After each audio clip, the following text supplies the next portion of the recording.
Bonjour.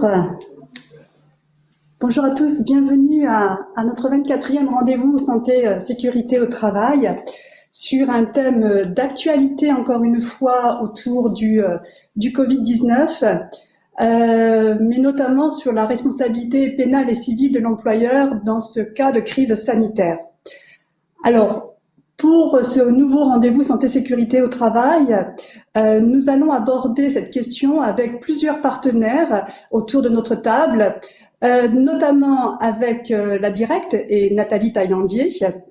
Ensuite, nous aurons l'intervention de Florence Boyer, qui est avocate au cabinet Marascon sur Marseille.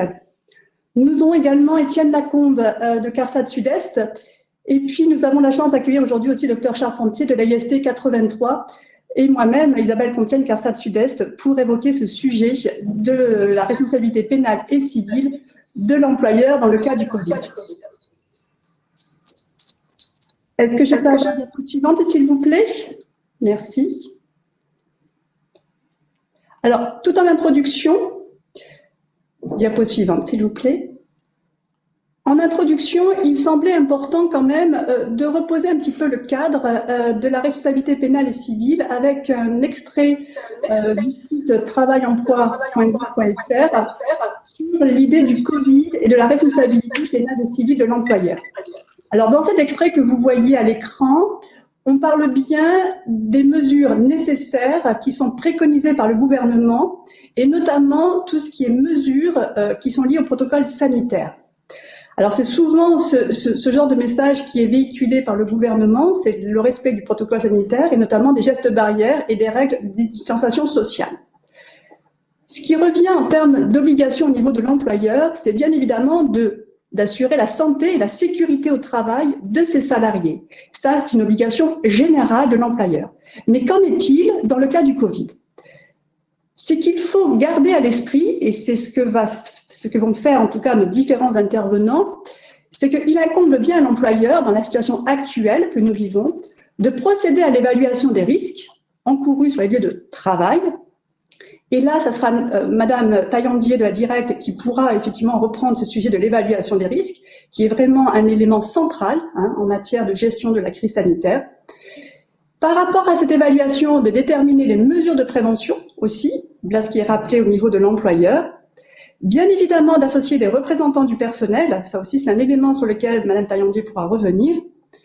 Et puis ensuite, de solliciter, lorsque cela est possible, le service de médecine du travail, qui a vraiment pour une mission de conseiller les employeurs. Et Dr Charpentier interviendra également à ce titre. Sur l'idée de la responsabilité pénale et civile, eh bien, autour de cette évaluation et de ces obligations, nous serons donc amenés aujourd'hui à en parler et à essayer de recadrer un petit peu ce qu'il en est par rapport aux éléments actuels, sachant que le cadre évolue énormément et que la jurisprudence risque d'évoluer également. Sur ce préambule, je laisse la parole à la Directe pour évoquer effectivement l'évaluation des risques. Diapo suivante, s'il vous plaît.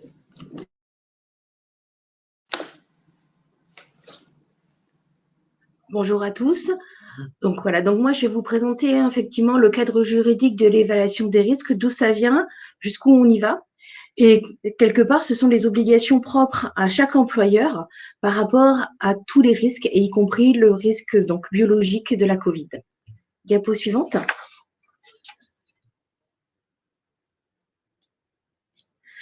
En effet, donc nous avons tous vécu la propagation du coronavirus qui a entraîné une crise sanitaire sans précédent du fait du caractère contagieux et pathogène du virus. En effet, et ce qui a contraint le gouvernement donc à prendre des mesures exceptionnelles que nous n'avions jamais connues auparavant. Donc que ce soit le confinement, le couvre-feu, les restrictions nouvelles qui voient le jour. Donc l'idée, c'est de bien garder en tête que la Covid-19, c'est un agent biologique pathogène et ce qui est dangereux, c'est la transmission à laquelle il se fait. Ce qui fait dire que cette transmission va se faire et peut se faire sur les lieux de travail. Et c'est là où l'employeur doit intervenir pour assurer une exposition réduite à cet agent pathogène. Voilà. Donc, on est sur un risque biologique. Donc, on va aller sur une évaluation du risque biologique. Voilà. Diapo suivante. Voilà. Donc, la reprise de l'activité en fonction de cette Covid-19, donc, a été, donc, je dis, c'est un risque biologique qui doit être évalué, à laquelle l'employeur doit mettre en face des mesures de prévention qui vont être différentes de celles que l'on a pu appliquer jusqu'à présent, mais qui sont propres à ce risque. Et c'est ça ce qui conditionne la reprise d'activité, sachant qu'au jour d'aujourd'hui, nous ne sommes toujours pas sur un fonctionnement normal d'entreprise. Donc, on appelle, c'est-à-dire on est sur un mode dégradé du fonctionnement d'entreprise lié à l'exposition à ce virus. Donc, au jour d'aujourd'hui, l'évaluation des risques est d'autant plus importante de ce risque, puisque les entreprises ne fonctionnent toujours pas normalement. Diapo suivante. Donc, cette évaluation de risque, du risque biologique de la Covid, va se faire comme tous les autres risques. Donc, en principe de base, on va se baser sur les principes généraux de prévention. Donc, c'est des textes qui sont très anciens, qui sont donc prévus par le Code du travail, qui sont la base des règles de prévention et qui préconisent que tout employeur doit prendre les mesures nécessaires pour assurer la sécurité, la santé physique et mentale des travailleurs, par des actions de prévention au risque professionnel, par des actions d'information et de formation, et par une organisation et des moyens adaptés. Donc, on parle organisation, c'est organisation du travail, hein, et les moyens, ce sont les moyens mis à disposition des salariés, qui sont des moyens collectifs ou individuels qui doivent être adaptés au risque. Voilà. Diapo suivante. Donc, donc, ces principes généraux de prévention, donc date de 1991, se déclinent en 9 principes que l'on retrouve partout et qui sont appliqués systématiquement à tout risque, y compris le risque de la Covid, le risque biologique de la Covid. Donc, l'employeur doit mettre en œuvre des mesures de prévention, comme je vous ai cité présent, pour préserver la santé et la sécurité des travailleurs en se basant sur ces principes. Diapo suivante, et je vais vous décliner ces principes. Voilà. La première chose que doit faire tout employeur quand il connaît, il identifie un risque, c'est il évite le risque. Donc, l'idée, c'est de supprimer le risque quand on le peut. C'est aussi basique, c'est aussi simple que ça. Hein.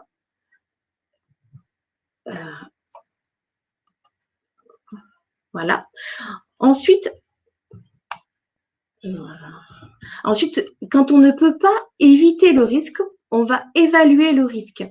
C'est-à-dire on va examiner dans quelle mesure les salariés sont exposés et comment on va le prendre en compte.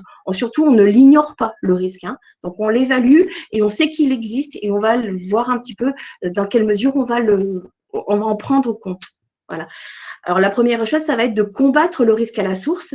Donc, l'idée, c'est bien là, vous avez un petit dessin qui vous montre que, par exemple, l'aspiration des fumées, on ne va pas aspirer les fumées tout en haut d'un bâtiment, on va aller à la source, au plus près de la source pour combattre ce risque. Donc, c'est un des principes généraux de prévention que vous avez pu ou déjà appliquer, voire appliquer ou déjà appliqué. Ensuite, on va adapter le travail à l'homme. Et donc, c'est là où, effectivement, face au risque, on va adapter le travail et pas l'inverse. On n'adapte pas, c'est pas l'homme qui s'adapte, c'est bien le travail qui va s'adapter à l'homme en fonction donc des postes de travail, en fonction des choix des équipements de travail, des méthodes de travail qui sont utilisées dans l'entreprise. Notamment, vous avez des exemples, limiter le travail monotone, limiter le travail cadencé, pour but de réduire les effets sur la santé. On va aussi tenir compte de l'évolution de la technique et de la technologie pour évaluer ce risque. Hein. Et sur la Covid, c'est d'autant plus important qu'on sait qu'il y a des évolutions scientifiques qui sont faites régulièrement. On connaît de plus en plus ce virus, donc il y a des choses qui évoluent régulièrement et il faut en tenir compte. Voilà.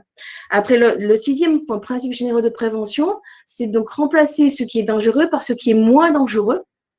Voilà, ce qui n'est pas dangereux, moins dangereux, c'est quelque chose qu'on voit régulièrement sur, par exemple, notamment le risque chimique, hein, où on va remplacer un agent chimique dangereux par quelque chose qui n'est pas dangereux du tout. Voilà, ça c'est un principe que vous pouvez voir sur d'autres risques, mais qui va pouvoir aussi avoir un jeu sur le biologique. Voilà. On va aussi planifier la prévention. C'est-à-dire qu'on va organiser le travail en prenant des mesures de prévention spécifiques liées au poste de travail, liées aux conditions de travail, liées aux relations, aux facteurs ambiants qui peuvent exister dans l'entreprise. sans oublier donc effectivement dans des situations telles que le harcèlement moral ou le harcèlement sexuel qui doivent être également planifiés dans la prévention. Voilà. Ensuite, le 8e principe que vous avez tous plus ou moins appliqué, c'est qu'on va prendre des mesures de protection collective avant de prendre des mesures de protection individuelle. On va toujours essayer de protéger de manière collective et ensuite on va protéger de manière individuelle. Ça, c'est un grand principe que vous voyez que vous pouvez voir appliqué sur l'organisation du travail notamment. Hein. Par exemple, quand vous allez mettre un sens de circulation, vous allez faire de la ventilation de la pièce. Là, on est sur du collectif. Hein. L'individuel, ça va être le port du masque, que vous connaissez tous. Hein. Et on va bien sûr, le 9e principe qui va être de donner des protections appropriées aux travailleurs, hein, des instructions appropriées aux travailleurs, c'est-à-dire qu'on donne des consignes aux travailleurs en fonction du risque qu'on a évalué. Bien entendu, ça fait partie des choses qui sont à la charge de l'employeur. Voilà. Donc, tous ces principes généraux, diapo suivante, on va les retrouver notamment dans ce qu'on appelle le document unique d'évaluation des risques professionnels. En effet, une fois qu'on connaît ces principes généraux de prévention, et qu'on connaît ces risques, on a décliné, on a évalué, et l'employeur, il va procéder à une évaluation des risques d'exposition en tenant compte des modalités concrètes de son activité. On est bien d'accord, on évalue les risques existants dans l'entreprise et la Covid. Et malheureusement, aujourd'hui, on concerne aujourd'hui toutes les entreprises. Donc, ce risque doit être évalué par toutes les entreprises. Il n'y a pas une entreprise qui ne doit pas évaluer ce risque. Donc, il doit y avoir vraiment une évaluation concrète de ce risque. Tout le monde n'est pas exposé de la même façon en fonction de son activité. Et c'est pour ça que ça doit vraiment être fait de manière concrète et réaliste. Voilà. Donc, effectivement, cette évaluation des risques, c'est pour la santé et la sécurité du travailleur, effectivement, comme je l'avais déjà dit précédemment. Donc, on va aller sur le choix des procédés de fabrication, sur le choix des équipements de travail ou des substances de préparation chimique, dans l'aménagement ou le réaménagement des lieux de travail ou des installations ou de la définition des postes de travail. Au jour d'aujourd'hui, on sait que les postes de travail évoluent beaucoup en tenant compte de la Covid. Hein, les éléments font que on n'aura plus autant de personnes, par exemple, en salle de restauration, parce qu'on n'a pas le choix, on ne peut pas forcément on doit diviser par 2 ou par 3 les places qui sont réservées pour la restauration que la salle qui est donc le réfectoire. Donc forcément, ça va avoir un impact sur l'organisation du travail. Idem, actuellement, quand on sait qu'on doit fermer à 18h, voire à 19h, l'organisation du travail aura un impact. Donc ça fait partie des aménagements qu'on va faire en fonction de ce risque et des obligations sanitaires par ailleurs. Voilà. Donc, cette évaluation de risque se fait aussi en fonction d'un impact différencié, suivant si on est un homme ou une femme, bien entendu. On n'a pas tout à fait les mêmes expositions et la même évaluation de risque par rapport au personnel masculin ou au personnel féminin. Diapo suivante, s'il vous plaît. Voilà, parce que ce document, donc cette évaluation, l'employeur va la transcrire dans un document écrit. Donc, on est sur un réel document, c'est pas quelque chose d'oral, c'est un document écrit qui est mis à jour régulièrement et qui traduit le résultat de cette évaluation des risques. Donc, et c'est simplement un inventaire des risques identifiés par l'unité de travail, par l'entreprise, par établissement, en tenant compte donc de l'activité réelle et des unités de production. Hein. Donc, je parle d'évaluation du risque, ce ne sera pas la même pour quelqu'un qui va être au service administratif que quelqu'un qui va être à l'atelier production. Donc, il est tout à fait possible et il devra être retranscrit le même risque, mais en fonction des unités de production et de l'unité dans laquelle on va procéder à l'évaluation du risque. Voilà, donc ça fait partie des choses. On sait très bien aujourd'hui pour l'évaluation du risque que pour les services administratifs, le gouvernement préconise de mettre en place le télétravail et ça va faire partie de cette évaluation du risque. On va pouvoir retranscrire effectivement que l'évaluation du risque pour un service administratif, réduire l'exposition, c'est peut-être mettre en place des journées de télétravail dans l'entreprise. Et c'est ce qui est préconisé actuellement. Voilà. Diapo suivante. Donc, comme je vous l'ai dit, donc, le document unique, c'est une observation réelle du travail, concrète. Le document unique est un document évolutif. Donc, c'est un document qui doit donc qui vit avec les modifications des conditions de travail des salariés, avec le nombre de salariés. C'est quelque chose qui va évoluer tout le temps. C'est quelque chose qui est un document qui ne doit pas être oublié. Et c'est quelque chose qui est, je vais revenir, mais qui va être demandé par tous les organismes préventeurs, ils vont vous le demander. Voilà, c'est quelque chose qui est la base, qui est une des bases de travail sur ce risque-là. Voilà. Diapo suivante.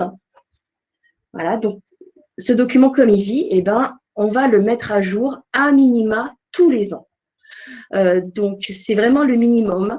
On va le mettre à jour chaque fois qu'il y aura une décision d'aménagement importante, hein, ça je vous l'avais déjà dit, et également chaque fois qu'on aura des enseignements à tirer, par exemple des accidents du travail ou des maladies professionnelles, où là, ça va nécessiter à l'employeur de dire, mais je ne l'avais pas vu, je ne l'avais pas envisagé cette situation, c'est arrivé, qu'est-ce que je fais pour que ça ne se reproduise plus? Comment j'évalue le risque et je fais en sorte de le réduire? Puisque l'idée, c'est de le réduire pour favoriser la santé, la sécurité des travailleurs. Voilà.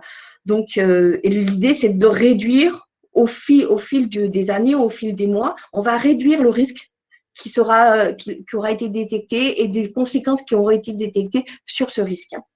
Voilà. Diapo suivante, parce qu'une fois qu'on a fait tout ce travail d'évaluation, il va falloir mettre en place, c'est une des autres obligations, un plan d'action, c'est-à-dire qu'on connaît le risque, on l'a évalué, mais qu'est-ce qu'on fait pour y faire face à ce risque? Et donc, c'est ce qu'on va mettre en place, des actions de prévention avec des méthodes qui vont impacter les méthodes de travail et de production pour garantir un meilleur niveau de protection de la santé et de la sécurité des travailleurs.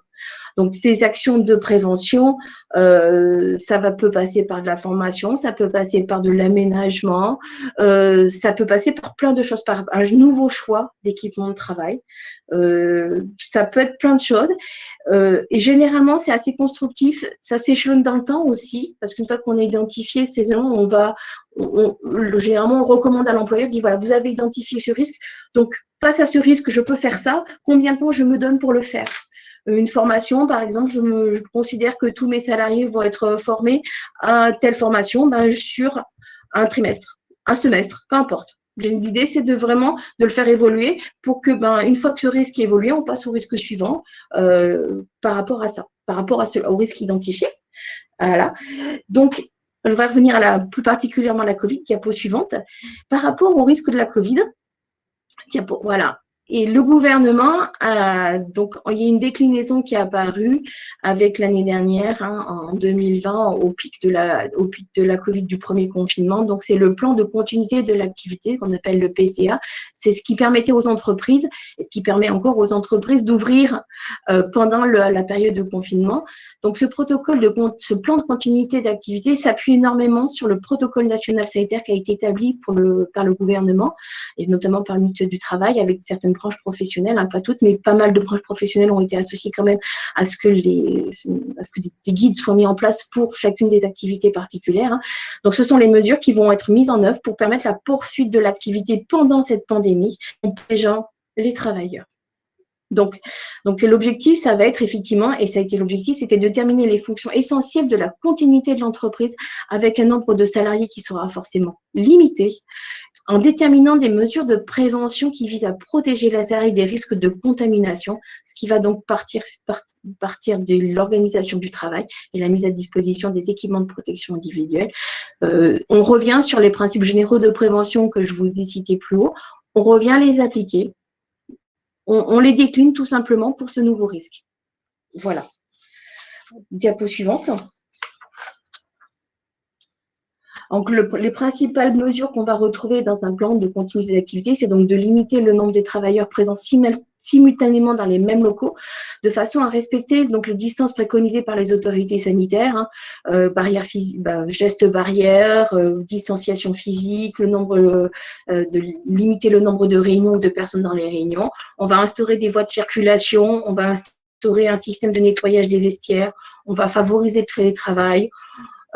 Comme je vous disais, on va interdire ou limiter le nombre des réunions. On va instaurer un système de ventilation des locaux pour justement renouveler l'air. On va peut-être interdire ou réduire aussi certains lieux de convivialité, ce qui est maintenant le cas. Certains lieux de convivialité sont complètement réduits, voire ont disparu, justement pour éviter cette contamination par le virus et cette transmission du virus. Voilà. Diaporama suivante. Donc là, et on va aller sur, effectivement, la protection individuelle qu'on va retrouver systématiquement. C'est donc que l'employeur doit fournir les équipements de protection individuelle, hein, donc les EPI, qui sont adaptés au risque du travail. Effectivement, on ne va pas forcément avoir les mêmes masques de protection suivant la zone d'activité qu'on est. Si on travaille à limite, on n'a pas la même protection que si quelqu'un qui est dans la vente, par exemple. L'employeur va s'assurer que les EPI, ça peut être, je dis max, mais c'est gel hydroalcoolique, choses comme ça. Voilà, c'est en nombre suffisant. On va aussi s'assurer qu'il y ait une formation au port des EPI. Et ça, c'est important parce que mettre à disposition un masque, c'est pas forcément suffisant. Un masque, ça se prend pas n'importe comment, ça se met pas n'importe comment. Donc, c'est bien de former les personnes et de leur rappeler régulièrement que ça se forme. Et effectivement, l'employeur va veiller au port effectif du masque et s'assurer que le masque, c'est bien le bon. Il a la bonne norme et que le gel hydroalcoolique, c'est bien du gel hydroalcoolique qui est bien classé, qui est donc virucide, qui soit bien effectivement efficace. Parce que si on met un gel hydroalcoolique qui n'est pas efficace, ça ne sert à rien de mettre un gel hydroalcoolique. Dans ces cas-là, il vaut mieux recommander l'utilisation du savon et le lavage régulier des mains, par exemple. Voilà. Donc, diapositive suivante. Donc, ce plan de continuité d'activité, il est partie intégrante de l'évaluation des risques et il est intégré au document unique d'évaluation des risques. C'est un focus particulier qui date de 2020, qui est fortement recommandé et qu'on a l'occasion de rencontrer régulièrement dans les entreprises qui ont pris en charge ce risque et qui le mettent en route. Voilà. Diapo suivante. Donc, je reviens sur l'évaluation des risques. Hein. Comme Madame Compiègne l'a rappelé, donc l'évaluation du risque se fait dans un cadre participatif. On y associe les travailleurs, on y associe les instances, les représentants du personnel qui sont consultés sur ce document, qui peuvent émettre un avis sur ce document. Donc, c'est vraiment quelque chose de concret et de réel. Diapo suivante. Voilà. Donc voilà, une fois qu'on a évolué sur les risques, on met en place donc des solutions et on les amende, on les corrige. Si jamais on s'aperçoit que elles ne sont pas adaptées ou elles ne sont pas correctes, c'est un document qui vraiment évolue. Je rappelle que c'est donc, comme je l'ai dit plus tôt, hein, c'est de la responsabilité de l'employeur, de tout employeur, d'évaluer les risques, de mettre en place ce document unique d'évaluation des risques, de procéder à sa mise à jour. Ça fait partie de l'obligation intégrante de l'employeur. Diapo suivante.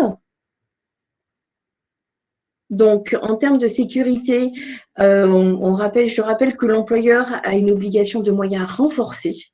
C'est-à-dire qu'il doit s'assurer qu'il a tout mis en place pour faire face à ce risque. Ça va participer à l'appréciation.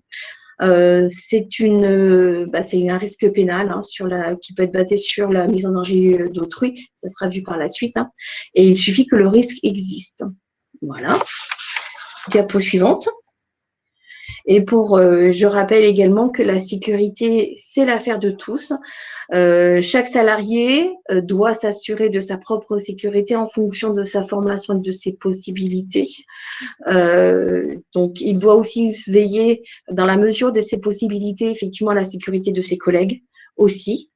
Donc, c'est une affaire aussi donc de l'employeur, mais le salarié a une part aussi à avoir dans sa propre sécurité.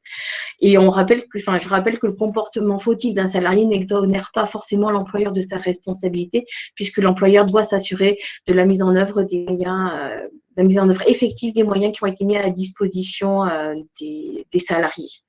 Voilà. Et alors, dans le terme de Covid, c'est d'autant plus prégnant que chaque salarié est un peu responsable, doit pouvoir s'assurer sa propre sécurité, si ce n'est en ayant à disposition les masques, le gel, avoir les moyens d'assurer la distanciation sociale qui est imposée, tous ces éléments-là. Et diapo suivante, pour conclure, je vous invite à aller regarder sur le site du ministère du Travail où il y a eu énormément de production sur la prise en charge de l'évaluation du Covid. Voilà, merci pour votre attention. Merci beaucoup, Mme Taillandier, sur effectivement, sur revenir sur le sujet de l'évaluation des risques comme étant quand même le centre en matière de démarche de prévention. Donc, on revient bien sur notre présentation. Donc, première obligation de l'employeur, intégrer le Covid dans le document unique, donc évaluer ce risque, bien évidemment, mettre en place un plan d'action qui est en concordance également avec le protocole sanitaire, et celui-ci évolue, donc il faut effectivement régulièrement prendre en compte ces changements et les intégrer.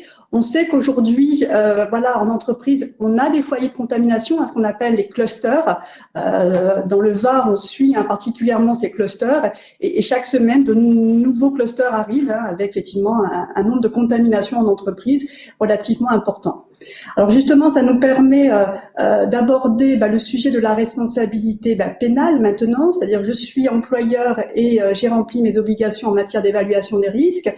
Pour autant, un de mes salariés est victime du Covid-19. Quelle est ma responsabilité en tant qu'employeur? Et là, je laisse la parole à maître Florence Boyer du cabinet Mascaron à Marseille pour évoquer sur ce sujet-là. Je vous laisse la parole, maître.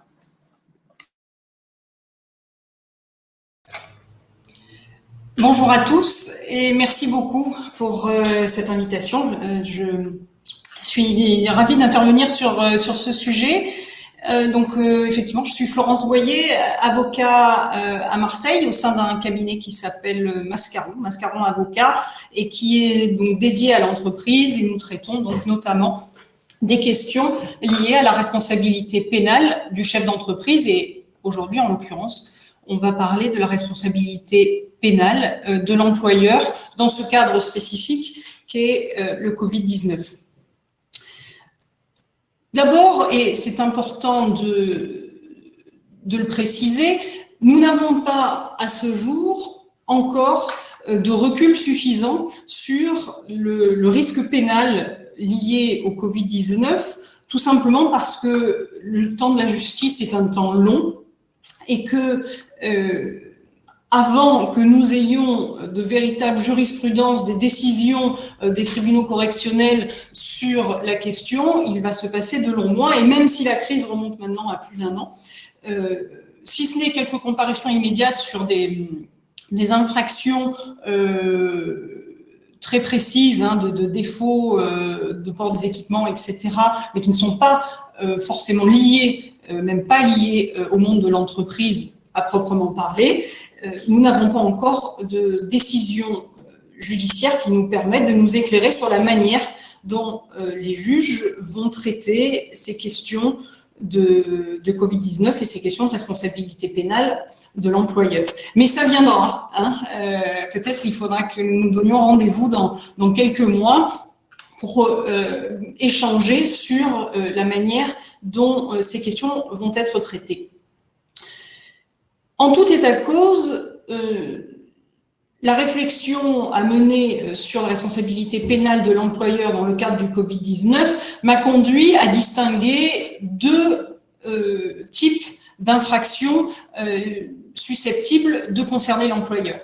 Je vous demande de passer à la diapositive suivante, s'il vous plaît. Il y a, et c'est les premières que nous allons traiter, les infractions dites intentionnelles. C'est par opposition, mais qui nous concerne aussi dans cette question de la responsabilité pénale, par opposition aux infractions dites non intentionnelles que Madame Taillandier a déjà rapidement abordées dans la présentation précédente, et notamment la mise en danger de la vie d'autrui, etc., qui sont des infractions dites non intentionnelles. J'y reviendrai dans un second temps. Sur les infractions dites intentionnelles, nous avons réfléchi et nous en avons identifié 4. Et là encore, je me rends compte que on revient sur des choses qui ont d'ores et déjà été présentées par la Directe quelque temps auparavant, puisque l'article L 4741-1 et les articles suivants du Code du travail traitent spécifiquement du respect des règles de santé et de sécurité. C'est-à-dire que le Code du travail contient des dispositions pénales qui sont susceptibles, bien entendu, et directement de concerner l'employeur, si celui-ci ne mettait pas en œuvre de manière intentionnelle et donc volontaire les mesures de sécurité qui sont préconisées, et notamment par le gouvernement en cas de Covid-19.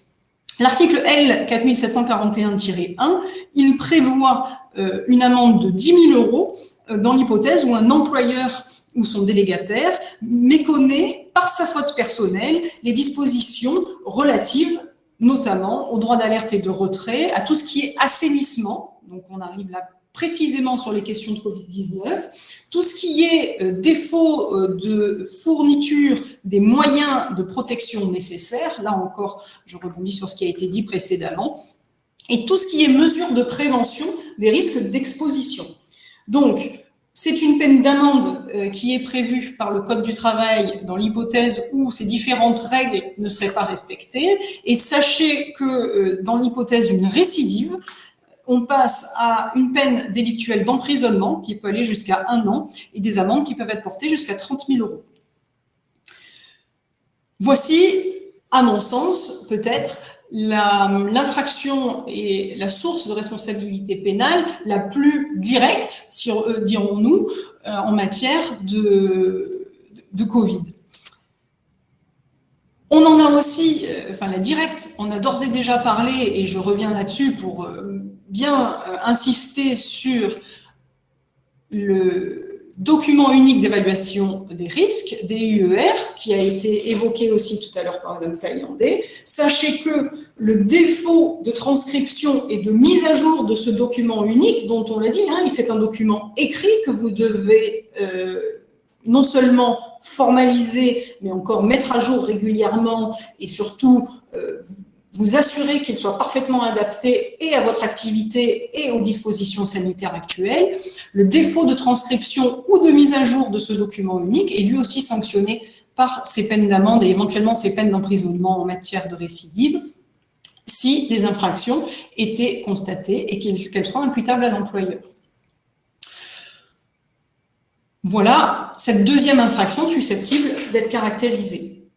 Il y a 2 autres infractions dites intentionnelles, c'est-à-dire que l'employeur la commettrait de manière volontaire et elles sont directement liées au chômage partiel, qui est une spécificité liée à la crise sanitaire.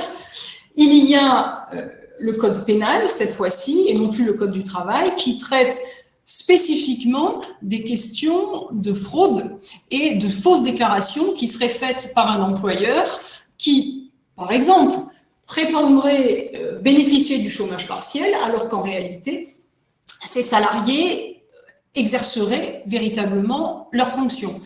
On sait qu'il y a de nombreuses enquêtes en cours, et ça, dans très peu de temps, je pense qu'on aura de la jurisprudence là-dessus et qu'on saura la manière dont les tribunaux correctionnels vont l'appréhender.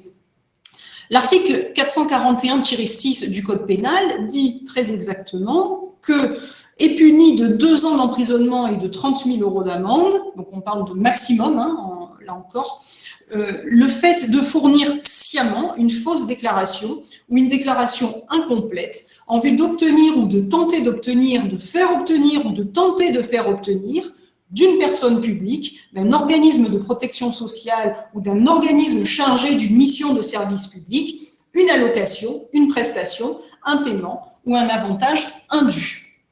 Donc, clairement, même si nous n'avons pas encore la jurisprudence sur ce point, je pense que c'est un article qui va donner lieu à plusieurs procès dans les mois à venir parce que nous savons que des enquêtes sont en cours en ce qui concerne les fraudes aux mesures de chômage partiel. Directement lié à cette question de fraude aux mesures de chômage partiel est le travail dissimulé. Parce que, et cela, on revient sur la disposition pénale du Code du travail, l'article L 8221-5 du Code du travail sanctionne le fait pour tout employeur de se soustraire intentionnellement à la délivrance d'un bulletin de paye ou de mentionner sur le bulletin de paye ou le document équivalent un nombre d'heures de travail inférieur à celui réellement accompli. Et c'est bien là le risque, c'est-à-dire que tel que je vous l'indiquais précédemment, les employeurs qui feront ce mauvais choix de tenter de bénéficier des mesures de chômage partiel, mais de ne pas véritablement les appliquer, risqueront, là encore, une sanction de nature pénale qui est le travail dissimulé. La sanction est lourde, puisque nous sommes sur un maximum de 3 ans d'emprisonnement, avec des peines d'amende de 45 000 € pour une personne physique et jusqu'à 225 000 € pour les personnes morales. Voilà, a priori, mais peut-être aurons-nous des surprises, mais a priori, les infractions dites intentionnelles qui sont susceptibles de concerner les employeurs dans cette crise sanitaire qu'est le Covid-19. Je souhaitais ensuite aborder avec vous, je vous remercie, les infractions non intentionnelles. Celles-ci, elles sont peut-être un peu plus délicates et moins facilement appréhendables parce que celles-ci sont directement liées à la question de la santé des salariés. C'est-à-dire, tel que Madame Compiègne l'indiquait tout à l'heure, la question du salarié qui éventuellement va être contaminé par la Covid-19 et naturellement la question de savoir si c'est dans le cadre de ses fonctions qu'il a pu contracter cette maladie. L'aspect maladie professionnelle, etc., va être traité par la suite. Ce qui nous intéresse sur la question de la responsabilité pénale, c'est cette fois-ci 2 infractions principalement. La mise en danger d'autrui, que Madame Taillandé a abordé tout à l'heure rapidement, la mise en danger d'autrui et tout ce qui relève des atteintes involontaires à l'intégrité physique, les blessures, la maladie, ou éventuellement l'homicide involontaire. La différence qu'il y a entre la mise en danger d'autrui et l'atteinte involontaire à l'intégrité physique, elle est simple. C'est que la mise en danger d'autrui n'est caractérisée que par un risque.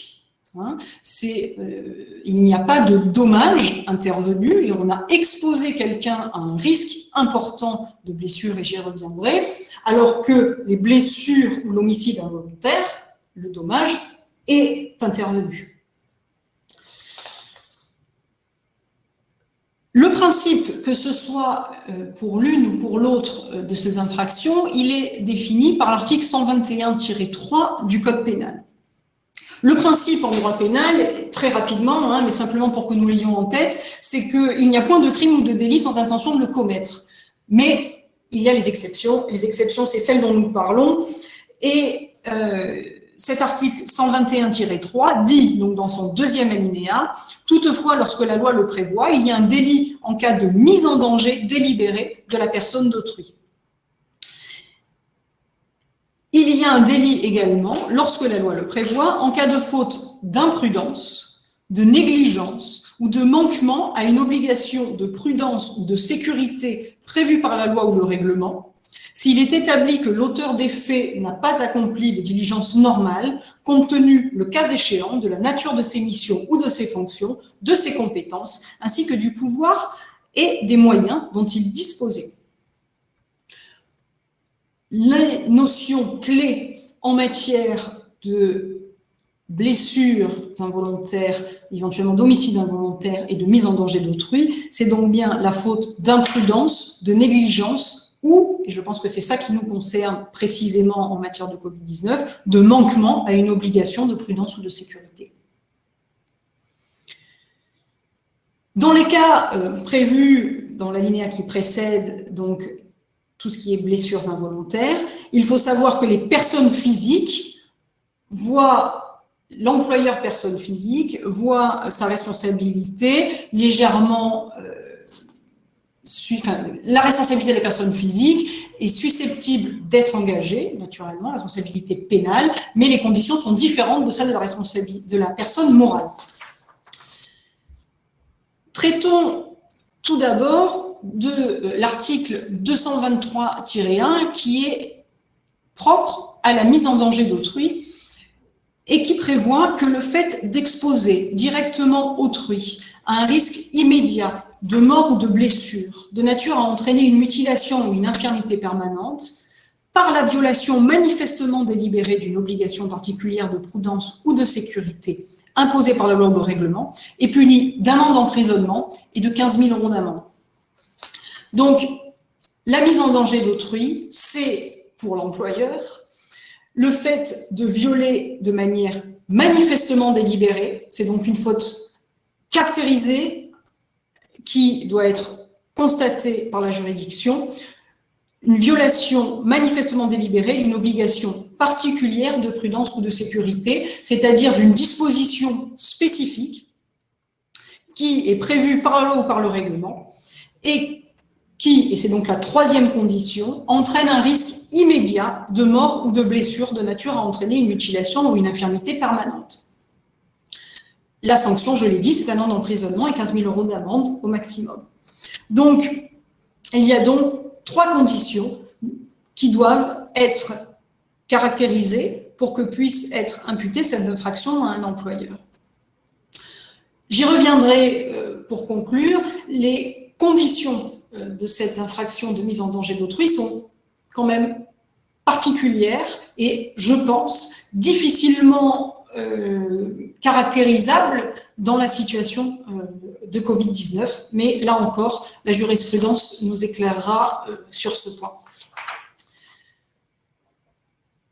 L'infraction autre que je souhaitais aborder dans le cadre des infractions non intentionnelles, c'est l'atteinte involontaire à l'intégrité physique, l'article 221-6 qui prévoit du code pénal, qui prévoit des sanctions de l'ordre de 3 ans d'emprisonnement et de 45 000 € d'amende en cas de violation manifestement délibérée d'une obligation particulière de prudence ou de sécurité imposée par la loi ou le règlement, qui entraîne, dans l'article 221-6, on traite de l'homicide involontaire, la mort d'autrui, cela constitue un homicide involontaire. Il y a 2 sanctions susceptibles d'être caractérisées en cas d'homicide involontaire. Est-ce que ce sont des cas qui vont concerner la crise du Covid-19? Nous l'ignorons encore. Soit l'infraction simple, en cas de maladresse, imprudence, inattention, négligence ou, là encore, manquement à une obligation de prudence ou de sécurité. Dans ce cas-là, c'est la sanction que je vous ai indiquée, le risque de 3 ans d'emprisonnement et 45 000 € d'amende. Et une aggravation de l'infraction, une circonstance aggravante susceptible de donner lieu à des sanctions plus importantes dans l'hypothèse d'une violation manifestement délibérée d'une obligation particulière de prudence ou de sécurité. Là, les peines encourues sont portées à 5 ans d'emprisonnement et 75 000 € d'amende. Ça, c'est vraiment dans l'hypothèse particulière, espérons qu'il n'y ait pas à traiter ces questions-là, de l'homicide involontaire. L'article 222-19 traite, lui, de la blessure, des blessures involontaires, d'une incapacité, donnant lieu à une incapacité totale de travail pendant plus de 3 mois, et qui serait la conséquence d'une inattention, négligence ou un manquement à une obligation de prudence ou de sécurité.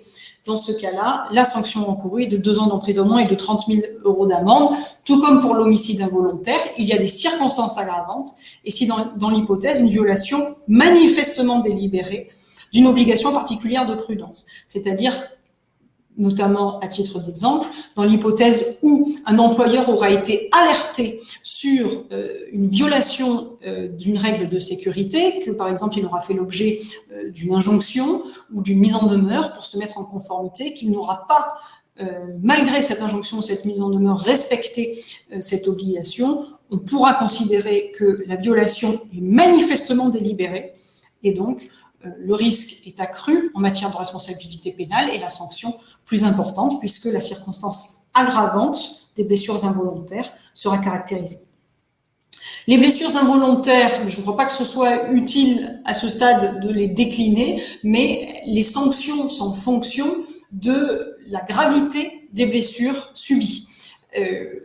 là, je vous ai fait part des blessures les plus importantes, c'est-à-dire celles qui sont supérieures à 3 mois d'ITT. Il y a celles qui sont inférieures à 3 mois d'ITT qui sont elles aussi sanctionnées par des peines d'amende et des peines d'emprisonnement. Et celles qui ne donnent pas lieu à ITT, c'est celle de l'article R625-2 du Code pénal et qui donnent simplement lieu à une contravention, mais qui néanmoins caractérise une responsabilité pénale éventuellement de l'employé.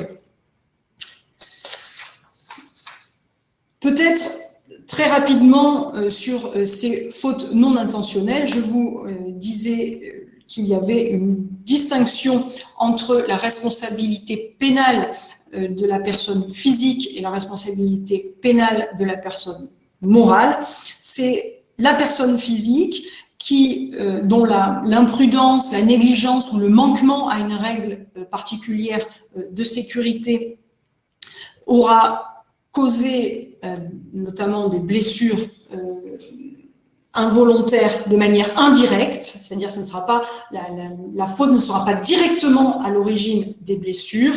Si cette cause est indirecte, la responsabilité pénale de la personne physique ne sera mise en cause que dans le cadre d'une faute qualifiée, c'est-à-dire d'une faute particulièrement importante à l'origine indirecte de ces blessures, contrairement à la personne morale que sa faute soit ordinaire ou qualifiée, dès lors qu'elle est la cause directe ou bien indirecte à des blessures involontaires ou malheureusement aussi à un homicide involontaire, la responsabilité pénale de la personne morale peut être engagée.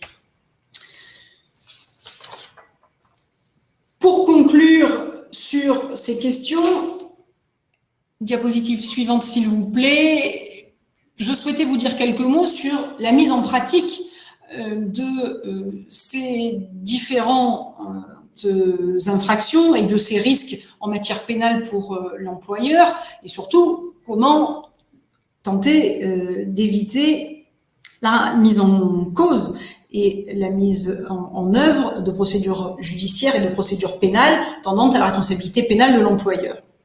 Alors,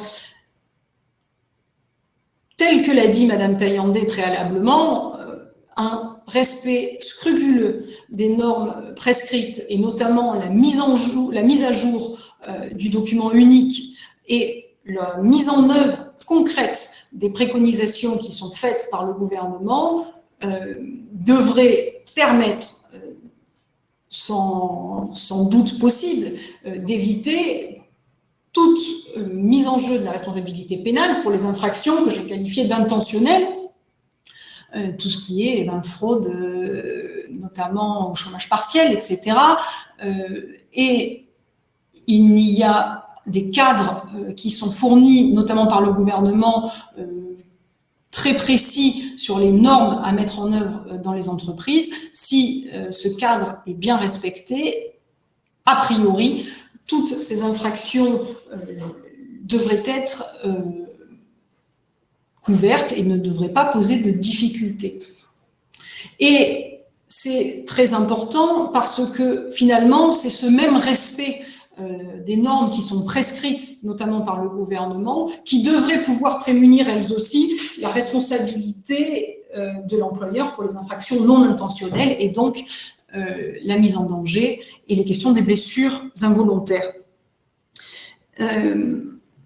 En effet, on l'a dit tout à l'heure, les juges doivent apprécier in concreto la situation de l'employeur. C'est-à-dire que même si, mais c'est très certainement ce qui va se passer, ces procès de responsabilité pénale vont intervenir peut-être dans 1 an ou dans 18 mois, ou sait-on jamais, peut-être dans 6 mois, mais en tout cas ne sont pas encore en œuvre aujourd'hui, le juge pénal devra se placer au moment où les faits ont été commis pour juger véritablement du manquement ou non à une règle de prudence. Et il n'est pas question de dire, bah oui, aujourd'hui nous connaissons certaines choses, mais à l'époque, s'il est avéré que l'employeur n'était pas informé de ce besoin, de cette nécessaire mesure de sécurité, on ne peut pas lui reprocher, en tout cas d'un point de vue pénal, et on ne peut pas engager sa responsabilité pénale pour ce type de faits qui sont donc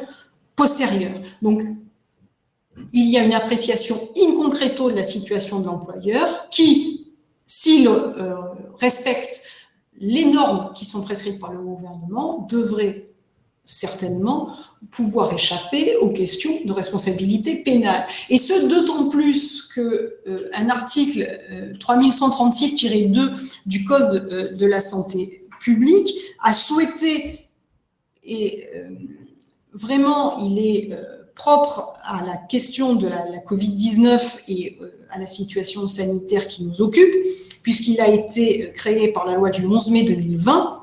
Cet article renvoie à l'article 121-3 que je vous disais tout à l'heure sur le principe des infractions involontaires, et il précise que l'article 121-3 du Code pénal est applicable en tenant compte des compétences, du pouvoir et des moyens dont disposait l'auteur des faits dans la situation de crise ayant justifié l'état d'urgence sanitaire, ainsi que de la nature de ses missions ou de ses fonctions, notamment en tant qu'autorité locale ou employeur. Donc l'idée quand même du législateur est de protéger l'employeur qui aura pris le soin de mettre en œuvre et de respecter les différentes mesures préconisées par le gouvernement. C'est donc en pratique un respect scrupuleux des normes prescrites qui vous est vivement conseillé et qui devrait permettre, en tout cas d'un point de vue théorique et tel que les textes sont faits aujourd'hui et confirmés par cet article 3136-2 du Code de la santé publique, qui devrait permettre aux employeurs de ne pas être inquiétés sur les questions de responsabilité pénale et même pour les infractions qui sont plus difficiles à appréhender, telles que la mise en danger ou les blessures involontaires. Merci pour votre attention.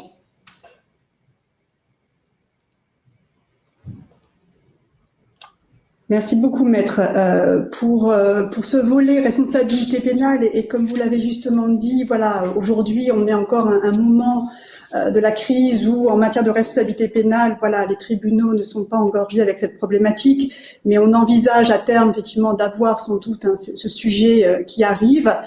Et vous l'avez bien encore rappelé, l'importance de l'évaluation des risques et de tenir compte un petit peu, voilà, de cette évolution, notamment au travers des messages et du protocole sanitaire, et surtout, et vous l'avez dit également, de la mise en place concrète du plan d'action, et de sortir du prescrit vers le réel, et de dire, voilà, concrètement, qu'est-ce que je mets en place sur le terrain dans mes entreprises pour répondre à mes obligations d'employeur. Et ça, c'est bien de l'avoir rappelé, je vous en remercie énormément. On va aborder maintenant la responsabilité civile, qui est un autre volet de la responsabilité de l'employeur, notamment dans le cas des accidents de travail et maladies professionnelles. Diapo suivante, s'il vous plaît. Alors, sur la responsabilité civile, on va être à deux voix avec Monsieur Lacombe, notamment parce qu'on va évoquer, et Maître Boyer a commencé effectivement aussi à aborder le sujet de la reconnaissance en maladie professionnelle, puisqu'il y a une évolution aussi autour de ça. Donc, Monsieur Lacombe interviendra. Alors, pour mémoire, la responsabilité civile, souvent qu'on oppose à la responsabilité pénale, c'est l'obligation, en tout cas, de réparer les dommages causés à autrui. C'est notre responsabilité à tous, et on est une réparation financière. Dans le cadre des accidents du travail et maladies professionnelles, on a également une responsabilité civile, celle de l'employeur, qui est obligé d'indemniser la victime au titre d'un accident du travail ou d'une maladie professionnelle, puisqu'elle a été contractée, ou en tout cas, elle en a été victime lors de son activité professionnelle. Donc, cette responsabilité civile, dans le cadre des AT-MP, est couverte par un système assurantiel, au travers de l'assurance maladie, et au travers également d'un versement d'une cotisation de l'employeur pour couvrir ce risque. Et là, on est sur une réparation également financière de la victime, mais qui est une réparation forfaitaire. Voilà, contrairement à la responsabilité civile dans le droit commun. Cette réparation financière forfaitaire ne prend en charge qu'une partie du dommage et bien évidemment ne couvre pas l'ensemble des préjudices subis par la victime. La seule façon d'avoir une réparation totale du préjudice subi, c'est d'invoquer la faute inexcusable de l'employeur. Cette faute inexcusable de l'employeur, si elle est reconnue, permet de couvrir l'ensemble des préjudices subis, notamment ce qu'on appelle le praecium doloris, le prix de la douleur, qui va recouvrir des préjudices esthétiques, par exemple, ou encore des préjudices moraux, ou en tout cas des préjudices de perte de chance en termes de promotion sociale. Donc, cette faute inexcusable, elle peut être effectivement demandée par la victime ou ses ayants droit, au cas où il y a décès de la victime. Et si cette faute inexcusable est obtenue, on a une indemnité complémentaire qui permettra de couvrir la totalité des préjudices subis, dans le cas des accidents de travail et maladies professionnelles. Diapositive suivante, s'il vous plaît. La faute inexcusable, elle a évolué. Elle a évolué notamment au travers de la jurisprudence, comme beaucoup en tout cas des arrêts qu'on peut retrouver aujourd'hui. Elle date déjà de 1941 avec une obligation de moyens, puis entre 2002 et 2004, il y a une obligation de sécurité de résultat, donc elle a été modifiée, cette reconnaissance de faute inexcusable, en 2002 notamment avec les affaires liées à l'amiante, et c'est comme ça que c'est arrivé dans ce champ de définition. Et en 2020, à nouveau, quelque chose qui a encore été modifié, et Madame Taillandier l'a évoqué, c'est qu'on n'est plus uniquement sur une obligation de sécurité de résultat, mais on a une obligation de sécurité et de moyens renforcés. Donc les moyens renforcés, c'est bien évidemment ce qu'on a évoqué, les 9 principes généraux de prévention, c'est-à-dire ça va de éviter le risque jusqu'aux instructions appropriées aux travailleurs. Donc les 9 principes généraux qui se déclinent de façon assez hiérarchique, c'est ça l'obligation de moyens renforcés. Donc cette mise en œuvre permettra en tout cas de répondre à son obligation d'employeur. Dans cette faute inexcusable, on va avoir des critères de reconnaissance. C'est d'une part l'employeur avait ou aurait dû avoir conscience du danger. Donc ça, c'est vraiment une notion importante que l'on retrouve aussi d'ailleurs en responsabilité pénale et qu'il n'a pas pris les mesures efficaces pour protéger ses salariés. Donc, les mesures efficaces pour protéger, on est bien sur les principes généraux de prévention. L'idée de porter uniquement une affiche comme quoi le port du masque est obligatoire n'est pas suffisant en termes de moyens renforcés, mais on revient bien sur les principes en termes d'évaluation, de combattre le risque à la source, d'organiser le travail, et ainsi de suite. Exemple de faute inexcusable et Covid. Alors aujourd'hui, nous n'avons pas de jurisprudence dans ce cas de figure, mais on peut s'attendre rapidement à avoir des éléments au niveau des tribunaux. Donc le salarié ou ayant droit, dans le cas du Covid, doit apporter la preuve que la contamination s'est bien produite sur le lieu et pendant le temps du travail et qu'elle est bien liée à une insuffisance de mesures prises par l'employeur. Donc ça, c'est important. Pour l'employeur, il faudra, lui, démontrer qu'il a pris toutes les mesures nécessaires et suffisantes permettant d'éviter cette contamination. Et ceci en fonction de sa connaissance de la dangerosité et des modes de transmission de ce virus. Donc ça revient un petit peu à ce qu'évoquait Maître Boyer, c'est à l'instant T, on en est avec ce type de connaissances, donc la faute inexcusable pourra sans doute évoluer au fur et à mesure du temps, en fonction de cette reconnaissance en début de crise, ou en milieu, ou après la crise, la reconnaissance sera bien évidemment différente. Voilà ce qui est en termes de responsabilité civile de l'employeur dans le cas du Covid-19. Il y a effectivement une possibilité d'invoquer la faute inexcusable de l'employeur. On va aborder à présent, diapo suivante s'il vous plaît, la responsabilité civile de l'employeur, mais également la reconnaissance en maladie professionnelle.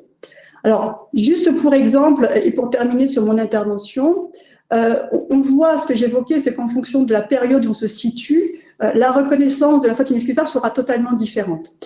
Pendant la période de confinement, si un salarié est victime du Covid, il pourra évoquer la faute inexcusable de l'employeur s'il démontre que le télétravail était tout à fait possible pour lui, car il était équipé pour le faire, et que son métier et l'organisation le permettaient, mais que l'employeur a refusé de lui accorder de travailler depuis son domicile. Ça, c'est un cas de figure qui pourrait effectivement apparaître. Pendant la période de déconfinement, donc autre situation et autre moment de la crise, la faute inexcusable de l'employeur pourrait être engagée si celui-ci n'a pas procédé à l'évaluation des risques, donc on revient au document unique, et s'il ne respecte pas non plus les dispositions du protocole sanitaire. Donc, on voit bien depuis le début de notre rendez-vous santé-sécurité au travail que l'évaluation des risques est vraiment un élément, un maillon central de toute cette chaîne qui pourrait à un moment donné aboutir à une responsabilité pénale et civile de l'employeur. Voilà pour le cas faute inexcusable. Je laisse à présent la parole à Étienne Lacombe pour évoquer la maladie professionnelle et la reconnaissance actuelle. Merci Étienne, à toi. Merci. Merci beaucoup. Donc, Étienne Lacombe, je suis ingénieur conseil à la CARSAT et sur le circuit de la reconnaissance des maladies professionnelles dans la partie qui est au niveau régional avec le comité régional de reconnaissance des maladies professionnelles. Voilà, donc je suis en relation avec des médecins conseils pour expliquer l'exposition de la victime, de celui qui déclare une maladie professionnelle, la relation entre son exposition et sa maladie. Voilà, page suivante. Donc, voilà. Ce qu'il faut savoir, je l'ai résumé là, puis on va le voir un petit peu plus détaillé ensuite. Donc, ce qui est essentiel, quand on a fait toute la prévention qui a été prévue, que nous a exposé Madame Taillandier, tous les partenaires qui travaillent pour la santé, la sécurité, la prévention, malgré ça, peut-être qu'il arrive une maladie professionnelle et donc on arrive à la déclaration. S'il y a un Covid qui arrive sur les lieux du travail ou qui est en fait, selon la définition, une conséquence d'une exposition plus ou moins prolongée à un risque, en l'occurrence le risque Covid, qui arrive pendant l'exercice habituel de la profession, alors on peut se poser la question, est-ce qu'on peut déclarer en maladie professionnelle comme d'autres maladies qui sont plus visibles, puisque pour nous, une chose qui est délicate, c'est que le risque se voit moins que beaucoup d'autres risques. Par exemple, les risques mécaniques ou autres. Alors, les personnes qui ne travaillent pas dans le secteur de la santé peuvent demander une reconnaissance en maladie professionnelle si elles ont contracté le Covid-19 dans le cadre du travail et si cette maladie a entraîné une affection grave. Cette demande est examinée devant un comité d'experts médicaux qui ressemble à ce qu'on a appelé tout à l'heure le comité régional de reconnaissance des maladies professionnelles, sauf que dans ce cas-ci, il y a un seul comité national. Les professionnels aussi, il est évident que c'est plus difficile de protéger les professionnels du secteur de la santé, ceux mêmes qui s'occupent des malades, des patients Covid, sont plus difficiles à protéger, donc il y a une loi qui les protège spécifiquement. Ils peuvent bénéficier d'une reconnaissance avec ces deux conditions, contamination au lieu et dans le cadre du travail, une contamination qui engendre des affections respiratoires graves, et pour déterminer cette gravité, on dit c'est grave quand on est obligé d'aller jusqu'à l'oxygénothérapie ou une autre forme éventuelle d'assistance respiratoire. Parfois, ça veut dire l'hôpital, et on a tous parmi nos proches des personnes qui sont allées, comme on dit couramment, en réa. Donc, un site qui a été ouvert spécialement, déclare-maladiepro.amelie.fr pour cette déclaration. Diapo, s'il vous plaît. Voilà le tableau. Comment se présente un tableau de maladie professionnelle en général? Une colonne à gauche qui désigne la maladie, une petite colonne qui parle des délais qui peuvent être soit la durée d'exposition, soit le délai dans lequel il peut y avoir la reconnaissance entre l'exposition et la reconnaissance qu'il existe une maladie par le médecin. Et puis une troisième colonne qui, dans ce cas-là, est assez longue, qui s'appelle « Liste limitative des travaux susceptibles de provoquer ces maladies ». On peut passer à la diapo suivante. Donc, on va détailler ces affections. Quelles affections? sont prises en compte. Affection respiratoire aiguë causée par une infection au SARS-CoV-2, confirmée par un examen biologique ou un scanner, ou à défaut une histoire clinique documentée, c'est-à-dire un compte-rendu d'hospitalisation, des documents médicaux, des résultats de scanner, d'IRM ou autres, ayant nécessité une oxygénothérapie ou une assistance respiratoire attestée. Donc, on a besoin de preuves. Voilà.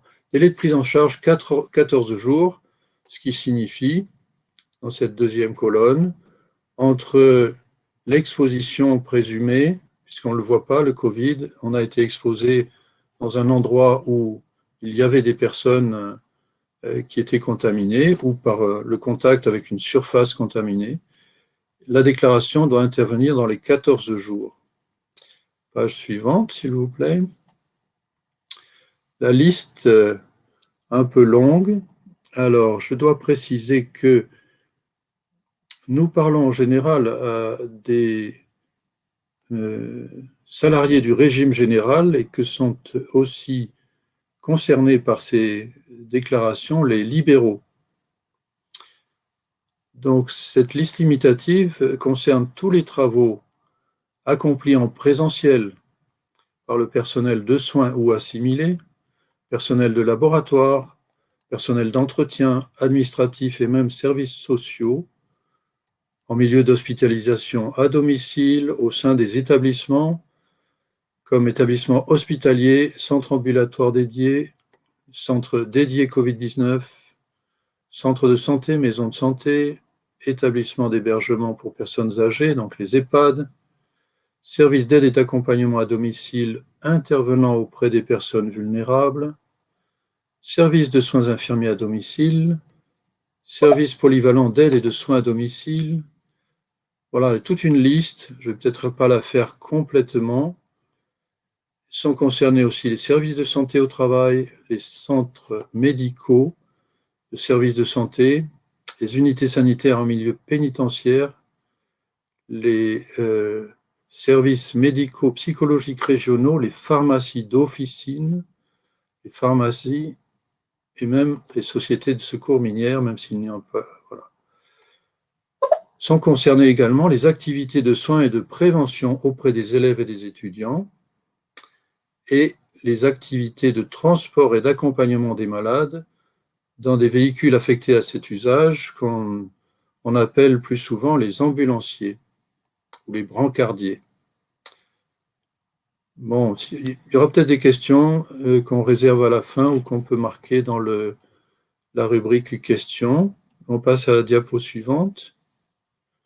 Voilà, j'ai indiqué ici plusieurs sites parce qu'en regardant, j'ai été impressionné par le nombre d'endroits où on parle du Covid. Donc, sur les sites Amélie en général et par département, donc là j'ai mis les Bouches-du-Rhône, mais plus loin j'ai mis le Var, amélie.fr Var. On trouve dans chaque département tout ce qui est fait pour les démarches lorsqu'il y a une maladie, un accident, une hospitalisation, une déclaration de maladie professionnelle. Lorsqu'il y a l'apparition du Covid-19, est-ce que j'ai le droit de m'arrêter? Comment je déclare s'il y a un Covid-19? Et est-ce que je dois rester à la maison? Le dispositif d'indemnisation pour ces interruptions de travail et dans quel cas, si c'est pour la garde d'enfants ou pour éviter de contaminer d'autres personnes. Une déclaration employeur et salarié, donc c'est un site qui est assez récent sur lequel l'employeur, le salarié ou même le témoin peut faire une déclaration à propos d'une maladie professionnelle. Et enfin, un site pour la déclaration du maintien à domicile propre au coronavirus, déclare.amélie.fr. Donc, il y a de nombreuses informations complémentaires les unes des autres sur des sites, même si c'est sur Amélie, il vaut mieux avoir les liens, vraiment. Diapo suivante. Donc, quel est le circuit? Le dossier de demande de maladie professionnelle est constitué par l'assuré. Il joint tous les documents qui peuvent être utiles en regard des conditions du tableau, c'est-à-dire les examens médicaux dont on a parlé, l'histoire, comment ça s'est passé, à quel endroit, quelle a été la maladie, quels ont été les examens médicaux. Tout cela est très important, je dirais encore plus que dans les autres maladies. L'enquête est contradictoire, c'est-à-dire que une fois que le dossier est rempli, que la sécurité sociale, la caisse primaire a poursuivi l'enquête, les documents sont sur ce site Amélie Risque Professionnel et l'employeur comme le salarié peuvent y avoir accès pour regarder ce qui est écrit, les documents qui sont placés. Et vraiment, tous les éléments qui peuvent être utiles à l'élaboration de l'avis du comité sont attendus. Et il ne faut pas hésiter à compléter en général les dossiers de maladies professionnelles et en particulier pour le Covid. Voilà, j'ai oublié de préciser que ce tableau, il a été établi à partir du 14 septembre 2020 et qu'il concerne les maladies professionnelles à partir de cette date-là. Donc, traitement caisse primaire. Diapo suivante, s'il vous plaît.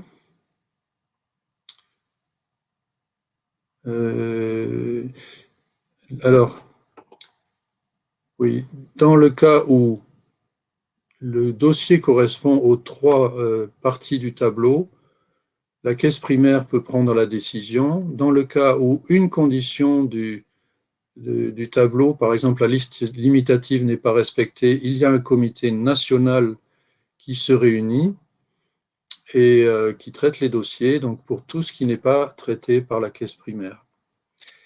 Et on a eu une question récente, donc dans l'éventualité où une complication apparaîtrait à la suite d'une vaccination, on envisage qu'une déclaration d'accident du travail soit faite.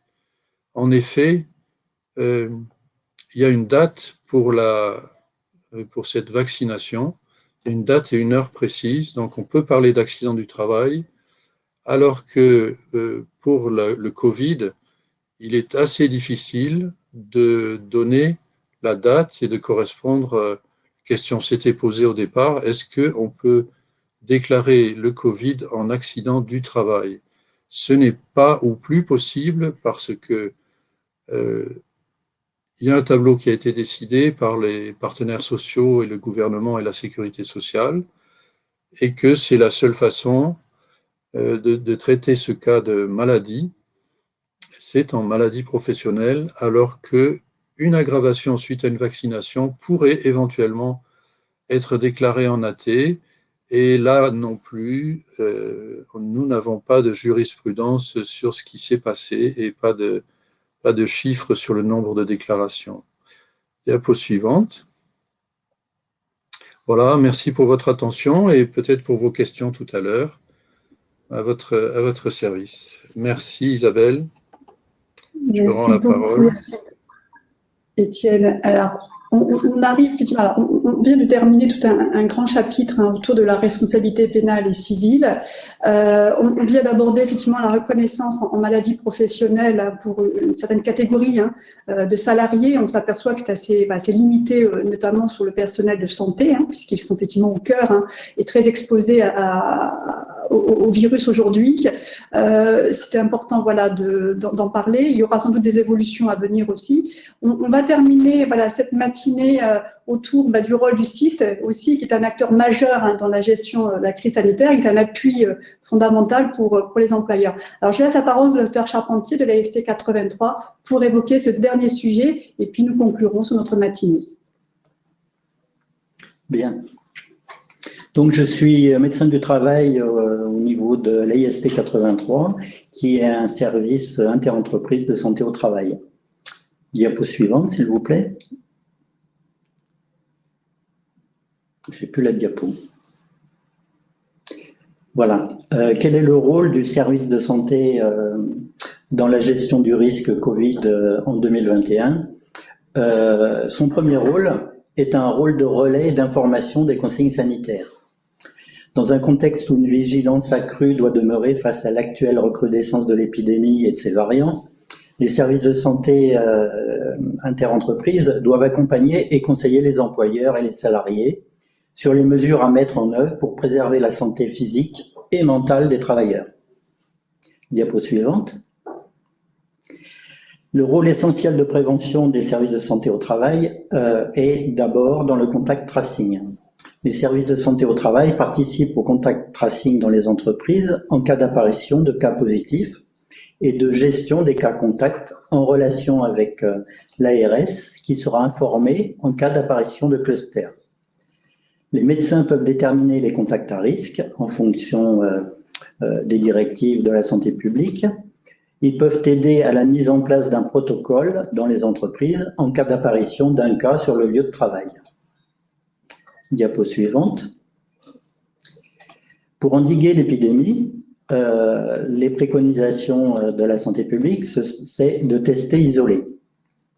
Pour ce faire, les médecins du travail, donc de vos services de santé au travail, peuvent tester ou faire tester les salariés présentant une pathologie susceptible d'être liée au Covid. Ce testing, bien sûr, peut se faire de façon spontanée par les intéressés. Les médecins du travail peuvent proposer aux salariés volontaires des actions de dépistage selon la circulaire interministérielle du 14 décembre 2020. Ces actions de dépistage nécessitent aussi un volontariat des salariés et ne peuvent pas être mises en œuvre par le chef d'entreprise. Les médecins du travail peuvent délivrer des arrêts de travail ou des certificats d'isolement en fonction des circonstances et du risque présenté par les salariés, mais il faut savoir que ces arrêts de travail ne peuvent être délivrés que pour des pathologies liées au Covid. Les risques présentés par les salariés, ce sont surtout les salariés en contact avec le public et, pour les certificats d'isolement, les personnes vulnérables. Diapositive suivante. Les actions en milieu de travail. Instruction du protocole national du 17 septembre 2020.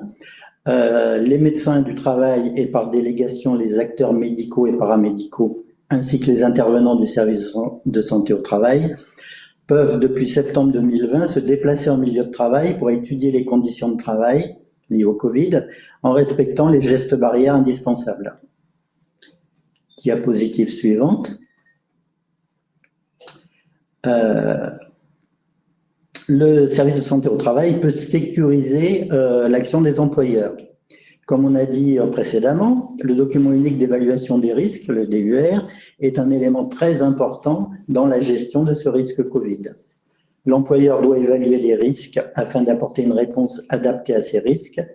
C'est bien sûr une obligation. Pour ce faire, il peut faire appel au service de santé au travail, dont l'expertise lui permettra cette mise à jour nécessaire à une bonne prévention des risques. Les intervenants en prévention des risques professionnels et les assistantes techniques en santé au travail, au niveau de l'AIST 83, sont engagés au maximum dans ces actions, à la demande des médecins du travail, des secteurs demandeurs. Une adresse mail sur laquelle vous pouvez demander une action des IPRP et des ATST, c'est DURP-PACA-covid@ist83.fr. Vous pouvez faire cette demande directement et les équipes concernées interviendront sur vos secteurs en se mettant en relation avec votre médecin du travail. Diapositive suivante. Bien sûr, on doit prioriser les mesures de prévention. Les mesures de prévention générale, c'est la distanciation.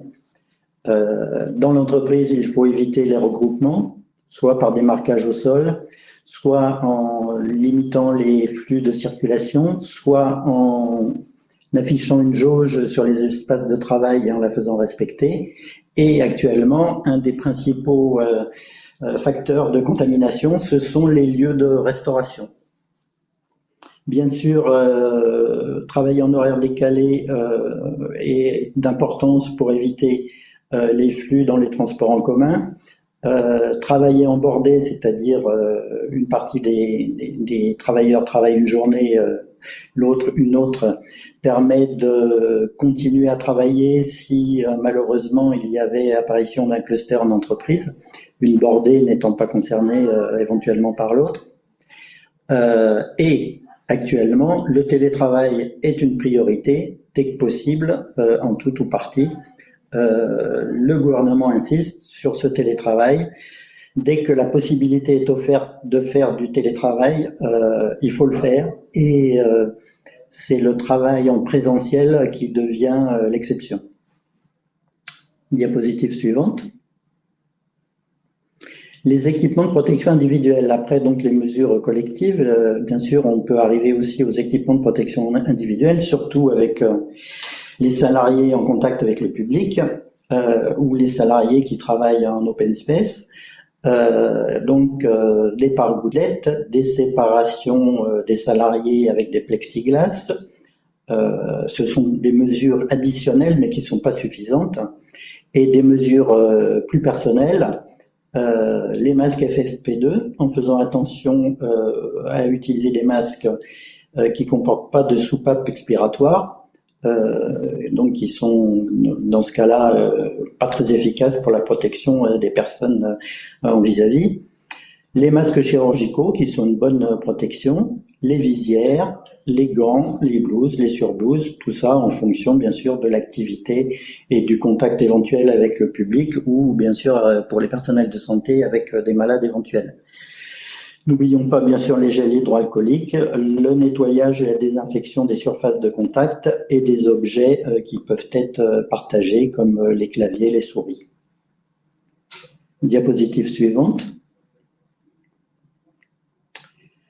L'aide du service de santé au travail en période de Covid, donc une aide technique directe. L'activité en milieu de travail continue bien sûr avec comme intervenants tous les acteurs du service de santé au travail, les médecins du travail, les médecins collaborateurs, les infirmières de santé au travail, les assistantes techniques en santé au travail, les intervenants en prévention des risques du pôle technique, y compris bien sûr un soutien psychologique aux salariés et aux employeurs par les psychologues du travail du service de santé au travail. Diapositive suivante. Au niveau de l'AIST 83, il y a un site www.aist83.fr et sur ce site, dans la partie documentation Covid-19, vous trouverez tout un ensemble de documentation issue d'une part des consignes gouvernementales, mais aussi des conduites à tenir en fonction des situations rencontrées et des postes de travail. Diapositive suivante. Exemples de documentation que vous pouvez trouver sur ce site, c'est vraiment des exemples limités dans le cas présent parce qu'il y a beaucoup de documentation, mais ça permet de regrouper tout un ensemble de documentations qui sont parfois difficiles à trouver sur des sites à droite et à gauche. Vous avez le protocole national pour assurer la santé et la sécurité des salariés en entreprise, bien sûr. Vous avez aussi des flyers du style isolement, que faire, ou protocole de gestion d'un cluster en entreprise. Diapositive suivante. Des documentations utiles sur les conduites à tenir, par exemple. Questionnement assez fréquent, je suis positif au Covid-19 sans symptômes, que faire? Je suis Covid-19, vous êtes un contact à risque, que faire? Vous avez des symptômes, que faire? Diapositive suivante. Une documentation concernant l'assurance maladie, qui avait des documentations qui s'étaient aussi présentées sur l'intervenant précédent. Covid-19, conseils et bonnes pratiques pour l'employeur par l'assurance maladie. Diapositive suivante. Des mesures et des conseils de prévention pour les employeurs. Exemple, 7 mesures clés pour organiser le télétravail. Télétravail, conseils pour les salariés. Une plaquette sur le travail sur écran, donc les bonnes positions, le temps de travail, l'organisation du poste de travail. Diapositive suivante. Une problématique qui se retrouve assez fréquemment au niveau des médecins du travail, normalement les visites de reprise après un arrêt maladie ou un accident du travail se font après 30 jours d'arrêt maladie. Donc la plupart du temps, sauf après hospitalisation pour Covid, les salariés peuvent reprendre plus précocement et n'ont pas de nécessité de faire une visite de reprise au médecin du travail. Néanmoins, si les salariés présentent toujours des pathologies, par exemple un essoufflement, il est de bon ton quand même de contacter votre médecin du travail et d'échanger avec lui, même si l'arrêt n'a pas été jusqu'à 30 jours d'arrêt. On pourra toujours organiser une visite, soit à la demande de l'employeur, soit à la demande du salarié, mais la demande du salarié doit passer par l'employeur. Donc, avant de reprendre son poste à son retour au travail après isolement, et donc après un épisode de Covid, la personne doit se présenter à son responsable. Le responsable accueillant la personne concernée s'assure avec elle que l'ensemble des consignes détaillées sur la fiche personne contact ont bien été respectées. Document mis à jour le 23/11/2020. Si la personne qui reprend le travail a été testée positive à la Covid-19, mais pas eu de symptômes de la maladie, le respect d'un isolement de 10 jours est nécessaire après un test positif. Ça, c'est lié au nouveau variant. Auparavant, l'isolement, c'était 7 jours. Normalement, il n'y a pas de nécessité de refaire un test en fin d'isolement, avant la reprise de travail s'il n'y a plus de symptômes. Dans la pratique, on trouve fréquemment des personnes qui refont un test en fin de période d'isolement et souvent ce test est encore positif.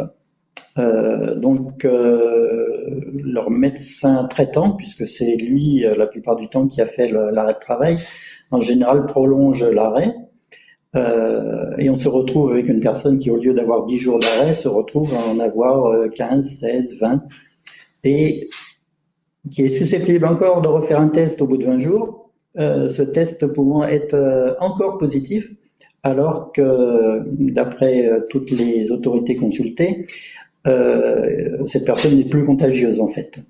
Donc elle pourrait reprendre son travail. Donc dans ce cas de testing à répétition, il est intéressant quand même de consulter le médecin du travail pour voir quel est son avis sur la reprise éventuelle du salarié.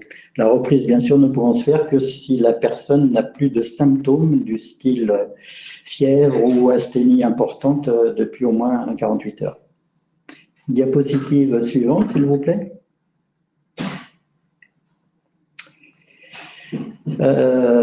L'AIST 83 a organisé un webinaire dont le thème était justement la gestion d'un cas Covid en entreprise, allant de gestion du cas Covid jusqu'à la reprise de ce dernier.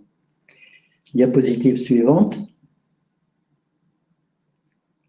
Actuellement, nous avons élargi les horaires d'intervention. Habituellement, l'AIST 83 ne travaille pas, par exemple, le vendredi après-midi. Désormais, le vendredi après-midi, si vous avez des questions Covid, vous pouvez, grâce à un numéro vert spécial Covid, interroger l'AIST 83. Diapositive suivante. Sur cette diapo un peu floue et un peu difficile à voir, mais qui est de meilleure qualité sur le site de l'AIST 83, nous avions l'apport à l'aide au DUR de nos équipes pour vous aider, vous, employeurs, à compléter votre DER en fonction du Covid. Il va sans dire que c'est pas nous qui allons vous faire le DER, mais nous allons vous aider à mettre à jour ce DER afin que vous puissiez le présenter aux IRP et à votre personnel. Diapositive suivante. Par ses actions sur le terrain, par ses conseils techniques et organisationnels, par ses documentations, le service de santé au travail apporte bien sûr à l'employeur et aux salariés un appui permettant de mener des actions de prévention en rapport avec l'activité réelle de l'entreprise. Ça vous permettra éventuellement de prendre les mesures de prévention nécessaires selon votre activité. Diapositive suivante.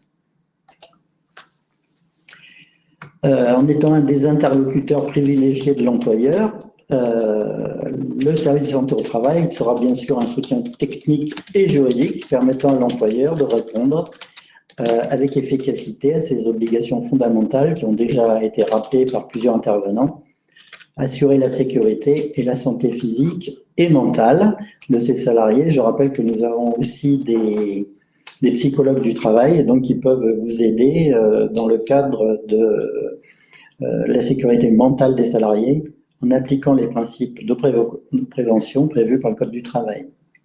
Diapositive suivante.